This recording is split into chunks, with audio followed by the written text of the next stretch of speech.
नमस्कार, आप देख रहे हैं न्यूज़ 18 का डिजिटल प्लेटफॉर्म। मैं हूं आपके साथ सृष्टि शेखर। भारत में सोना सिर्फ एक धातु नहीं है, यह हमारी परंपरा है, हमारी भावनाएं हैं, हमारी सुरक्षा है और कई परिवारों के लिए भविष्य की सबसे बड़ी जमा पूंजी भी।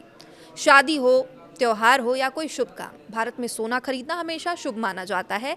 लेकिन अब प्रधानमंत्री नरेंद्र मोदी ने देशवासियों से ऐसी अपील की जिसने पूरे देश में चर्चा छेड़ दी। पीएम मोदी ने लोगों से कहा कि अगले 1 साल तक सोना मत खरीदिए। जी हाँ, एक ऐसा बयान जिसने सराफा बाजार से लेकर आम परिवारों तक हलचल मचा दी। दिलचस्प बात यह है कि पीएम मोदी की इस अपील के अगले ही दिन सोने की मांग में सुस्ती दिखी, लेकिन चांदी की कीमतों में जोरदार उछाल आ गया। तो आखिर क्यों पीएम मोदी ने देश से सोना नहीं खरीदने की अपील की? क्या देश किसी बड़े आर्थिक संकट की तरफ बढ़ रहा है? क्या इससे आम लोगों की बचत और निवेश पर असर पड़ेगा? और आखिर क्यों अचानक चांदी चमकने लगी है? आज की इस वीडियो में हम इसे ही समझेंगे। प्रधानमंत्री मोदी की अपील के पीछे की पूरी कहानी, भारत की अर्थव्यवस्था पर इसका असर और सोने और चांदी के बदलते बाजार का गणित, और आखिर आम लोगों को अब क्या करना चाहिए। तो वीडियो को आखिरी तक जरूर देखिएगा। भारत और सोने के रिश्ते पर सबसे पहले बात करें तो भारत दुनिया के उन देशों में शामिल है जहां सोने को सिर्फ निवेश नहीं बल्कि संस्कृति का हिस्सा माना गया है। हमारे यहाँ बेटी की शादी में सोना देना परंपरा है। दिवाली, अक्षय तृतीया, धनतेरस, हर त्योहार पर सोना खरीदना शुभ माना जाता है और यही वजह है कि भारत हर साल करीब 750 टन सोना आयात करता है। सोना बाहर से आता है और इसके बदले भारत को अरबों डॉलर विदेशी मुद्रा में चुकाने पड़ते हैं। यानी जितना ज्यादा सोना खरीदेंगे उतना ज्यादा डॉलर देश से बाहर जाएगा और यही बात इस समय सरकार की सबसे बड़ी चिंता बन चुकी है। अब आखिर क्यों यह अपील की गई है, इसे समझना बेहद जरूरी है। जानकारों के मुताबिक पीएम मोदी की इस भावुक अपील के पीछे सबसे बड़ा कारण है भारत का बढ़ता करंट अकाउंट डेफिसिट यानी कि सीएडी। सरल भाषा में अगर इसे समझे तो भारत जितना पैसा विदेशों से कमाता है उससे ज्यादा पैसा विदेशों में खर्च कर रहा है और इसकी दो बड़ी वजह है, महंगा कच्चा तेल और भारी मात्रा में सोने का आयात। इस समय पश्चिम एशिया में तनाव लगातार बढ़ रहा है जिसकी वजह से अंतर्राष्ट्रीय बाजार में कच्चे तेल की कीमतें $100 प्रति बैरल के पार पहुंच गई। जब तेल महंगा होता है तो भारत को ज्यादा डॉलर खर्च करने पड़ते हैं। ऊपर से अगर देश भारी मात्रा में सोना भी आयात कर लेता है तो विदेशी मुद्रा भंडार पर दबाव बढ़ता जाता है। ऐसे में सरकार चाहती है लोग फिलहाल सोने की खरीदारी कम करें ताकि डॉलर की बचत हो सके और भारतीय रुपयों को मजबूती मिल सके। अब प्रधानमंत्री की अपील का असर बाजार में तुरंत दिखाई दिया। सोमवार सुबह जैसे ही बाजार खुले, सराफा बाजार में सोने की मांग थोड़ी धीमी नजर आई।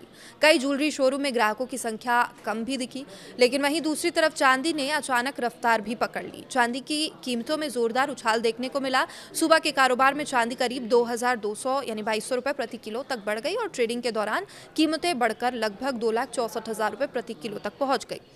अब सवाल ये है, जब सोना धीमा पड़ा तो चांदी अचानक से क्यों चमकने लगी? क्यों चांदी की डिमांड अचानक से बढ़ गई और दाम भी बढ़ गए? दरअसल चांदी सिर्फ गहनों के लिए इस्तेमाल नहीं होता। आज के समय में चांदी की डिमांड कई इंडस्ट्रीज में भी तेजी से बढ़ रही है, जैसे कि सोलर पैनल, इलेक्ट्रिक वाहन, इलेक्ट्रॉनिक्स, मेडिकल उपकरण। यानी चांदी सिर्फ इमोशनल नहीं बल्कि इंडस्ट्रियल धातु भी बन चुकी है। और इसके अलावा निवेशकों को भी ये लग रहा है कि अगर सोने की खरीदी कम होती है तो चांदी बेहतर विकल्प बन सकती है और यही वजह है पिछले कुछ महीनों में चांदी में भारी तेजी देखने को मिली। 1 साल के अंदर चांदी की कीमत लगभग दोगुनी हो चुकी है। सोने ने भी शानदार रिटर्न दिया था। वैसे अगर पिछले 2-3 सालों का रिकॉर्ड देखें तो सोना और चांदी दोनों में निवेशकों को ज़बरदस्त रिटर्न मिला है। सोने ने पिछले 1 साल में करीब 60% तक का रिटर्न दिया। यही वजह है लोगों में सोना चांदी खरीदने का क्रेज लगातार बढ़ता दिख रहा है। कई लोग इसे सबसे बड़ी सुरक्षित इसे निवेश मान रहे हैं, लेकिन सरकार की चिंता अलग है। सरकार चाहती है कि लोग फिजिकल गोल्ड यानी कि असली सोना खरीदने के बजाय सोवरिन गोल्ड बॉन्ड यानी कि एसजीबी, डिजिटल गोल्ड या दूसरे निवेश विकल्प अपनाएं, क्योंकि इससे सोने का आयात कम होगा। और इससे प्रधानमंत्री की जो अपील है उसके बाद से सबसे ज़्यादा चिंता अगर देखें तो सराफा कारोबारियों में देखने को मिली। मुंबई के मशहूर जवेरी बाजार में कई दुकानदारों ने अपनी चिंता जाहिर की। एक ज्वेलर ने कहा, पूरे देश में करीब 3 करोड़ लोग सराफा व्यापार से जुड़े हैं, यानी ये सिर्फ व्यापार नहीं बल्कि लाखों परिवारों की रोजी रोटी का जरिया है। अगर लोग लंबे समय तक सोना खरीदना कम कर देंगे तो इसका असर छोटे दुकानदारों पर भी पड़ेगा। हालांकि कारोबारियों ने यह भी कहा कि ज़रूरत के हिसाब से खरीदारी करनी चाहिए, लेकिन निवेश के नाम पर ज़रूरत से ज़्यादा सोना खरीदने से बचना चाहिए। तो अब आम लोगों की इसमें क्या राय है?